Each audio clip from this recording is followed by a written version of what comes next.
కాకుండా ఉన్న వ్యవస్థనంతా కూడా ఇచ్చినటువంటి వాగ్దానాలు అమలు చేసుకుంటా ముందుకు పోతుంటే ఎంతసేపు రాళ్ళేయడం దుష్ప్రచారం చేయడం. ఇంకోటి మేము ఈ మూటలు కాంగ్రెస్ పార్టీ ఈ రాష్ట్రం నుంచే మూటలు పోతున్నాయి.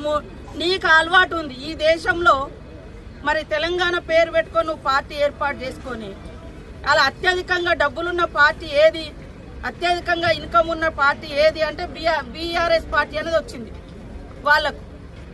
కానీ మీ లెక్క మా పార్టీ దోచుకునే పార్టీ కాదు, ఎవరికో పంచే పార్టీ కాదు. మీరు ఏ రాష్ట్రంలో మీ పార్టీ లేకున్నా మూటలు పట్టుకపోయి ఇచ్చిన చరిత్ర మీది.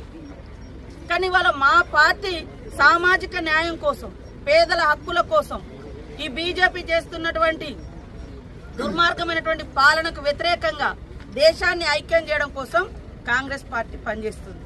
దాని మీద మట్టి పోయడం, దాని మీద తిట్టడం ఇదే పనిగా పెట్టుకున్నారు బీఆర్ఎస్ వాళ్ళు. కాబట్టి